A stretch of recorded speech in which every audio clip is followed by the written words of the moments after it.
Hi, everyone. Thanks for joining us.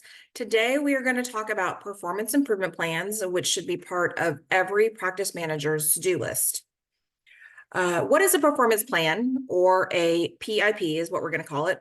It's an organized approach to address and help improve an employee's work-related weakness. It's designed to help the team member meet the hospital's requirements and expectations, and a well-implemented PIP can be an effective tool for guaranteeing your team performs to the best of their abilities, maintaining your practice's high standards of care, and increasing your team's effort.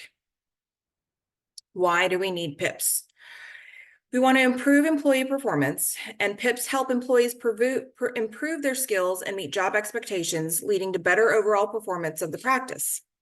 We're going to improve practice culture and morale. When employees receive clear guidance and support to improve, they can boost their morale and job satisfaction. And everyone wants to do their best, right? We can improve employee retention by addressing performance issues proactively.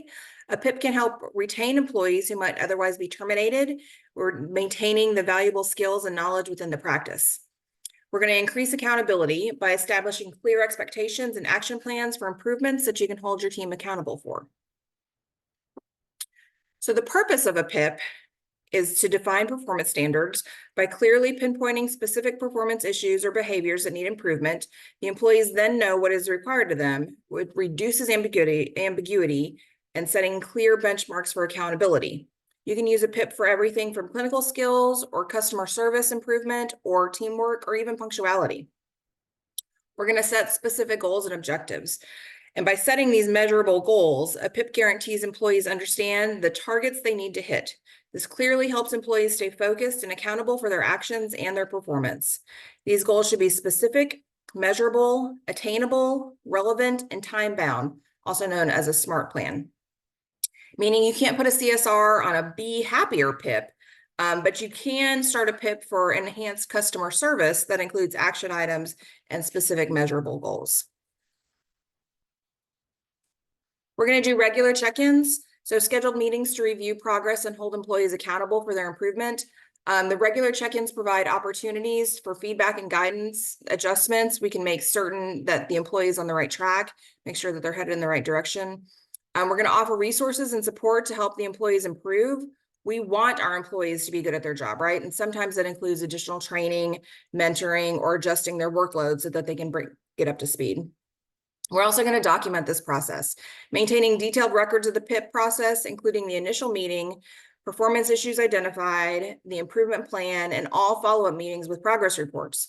We want our employees to succeed, and it's also important to document this so that when we address performance issues, we have something in front of us that we've set some goals together. So the components of a PIP include the initial meeting, which is a summarized reason why the PIP is being initiated. This should include specific examples of performance issues. So we're going to say, hey, Susie, we noticed you filled 2 prescriptions incorrectly this week. Tuesday, you sent home metronidazole instead of meloxicam. And then today you filled 5 milligram prednisone instead of prednisolone. We're going to point out the areas of improvement. So a detailed description of the areas where the performance is not meeting expectations. We're going to say, Susie, filling these prescriptions is an important part of your job, and we need to make sure that it's done accurately. We're going to share expected outcomes. We're going to clearly define performance standards that the employee is expected to meet. We expect you to be able to fill all prescriptions correctly with very little oversight. Our action plan is going to outline specific steps that the employee needs to take to improve performance, including any training or resources that will be provided. So we're saying, Susie, we're going to conduct some quizzes identifying medications by site. We're going to review some common errors, and we're going to watch a 1-hour video on prescription management.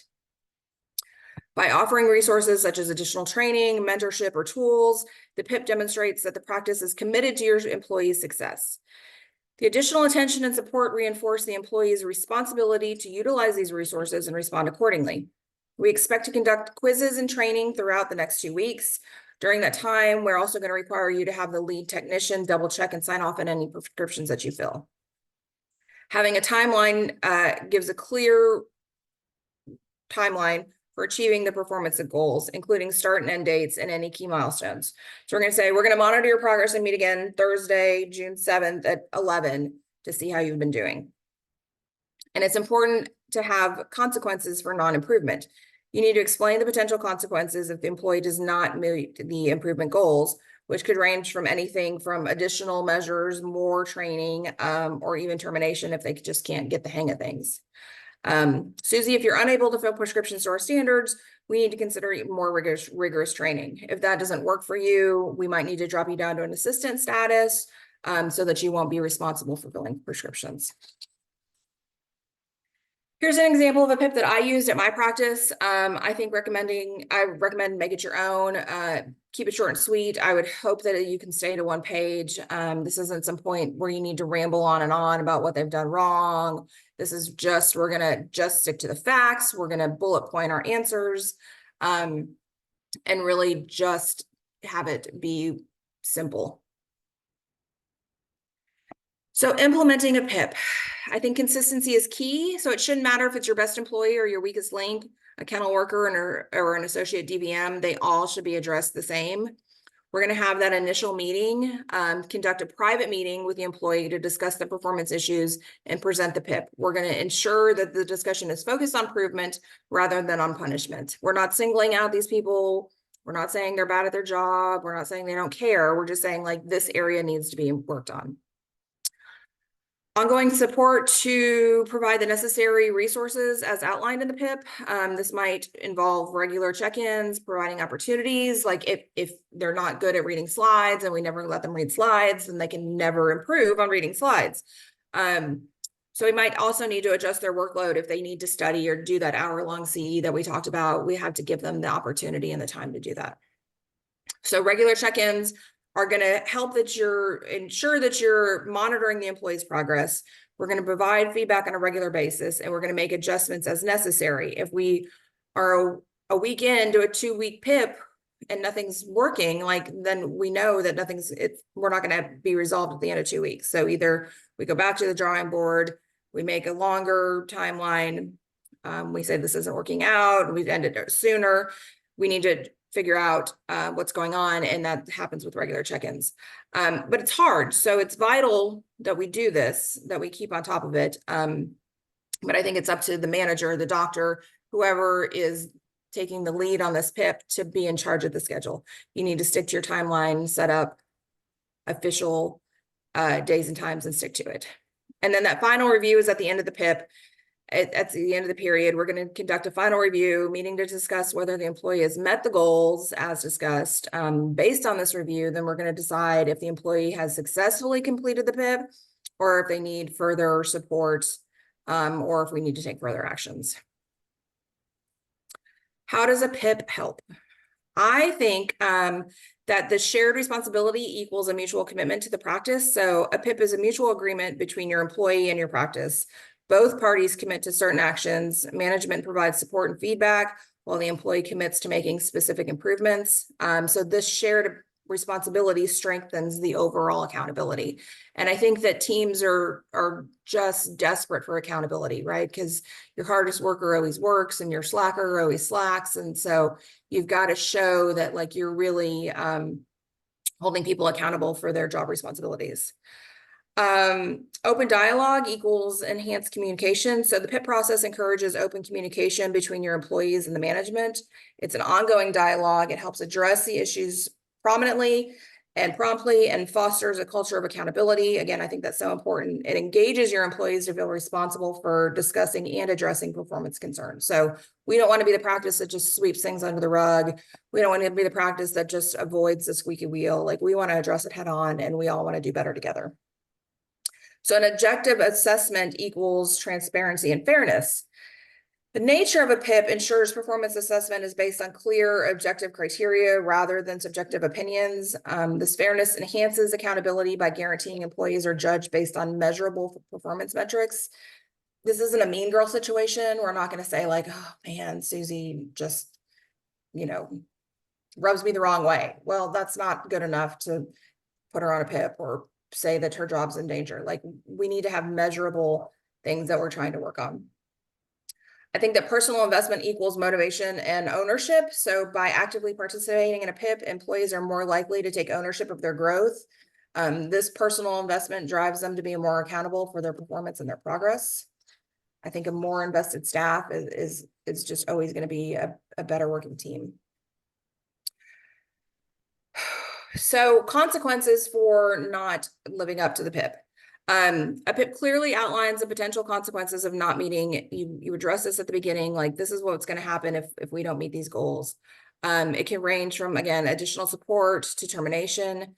Knowing these consequences in advance makes the employee more accountable for taking the necessary steps to improve. I mean, you'll see, and not everybody's capable of everything, but if they step up, if they're trying, if you see that they're going through the steps and doing the things that we've asked of them, like that goes a long way. Maybe you're not the best at something, but if you're trying, like I can work with that.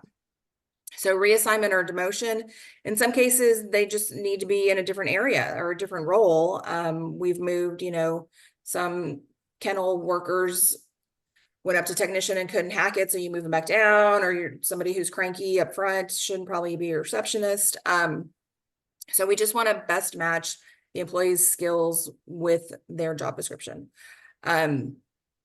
So they might be moved to a different capacity, and that's okay. I mean, that's just a conversation that you need to have. And having the PIP kind of puts it in place of like, I'm not being mean to you. I'm not picking on you.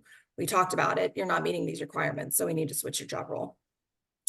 Termination of employee is obviously the last resort. If performance issues remain unresolved, regardless of what you've done to try to help them, sometimes this is just a sign of a lack of mutual commitment. Could just be that it's not set up for them. If they faint at the sight of blood, they're never going to be your surgical tech, things like that. That's not something you can really improve with a PIP. But I think that having a comprehensive, systematic approach ensures that both the employees and the management are aligned in the goals that we're trying to achieve and the responsibilities that we need to take on. We both are headed in the direction of wanting to improve performance and accountability. And I think that this transparency means that there's no surprises. So your response to your employee is a direct result of their action or inaction, right? No one should ever be surprised to get fired. We've set out these ways that we're going to help you. You're not meeting the goals. This is on you. So we want to avoid that, right? But sometimes it happens.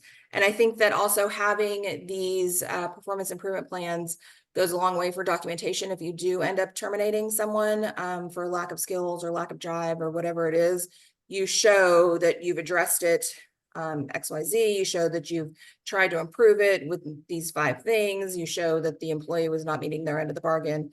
And so you have that in their records as a form of just showing that you put in the effort and they haven't.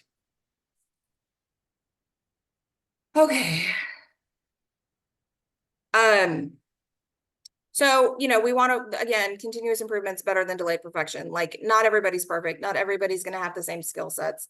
It's always going to be a work in progress, but I think working together goes a long way to build that teamwork and camaraderie and show your hardest working employees that we're trying to get get everybody kind of up to the same level. We want everybody to level up and have the same skill sets and the same responsibilities and really take ownership for their roles. So that was it in a nutshell. That was quick. That was fast. My next one is going to be on reviews or employee warnings. So that's, fun, right? We can just go in from like, we've done the PIP. Now we're going to do the warning. Then we're going to do the termination will be the next time. So we can just keep on going with this. And then again, if you've been happy with GPA, we are trying to boost our reviews just like you or small business. So now we're working on our Facebook. Apparently we have a Facebook page now.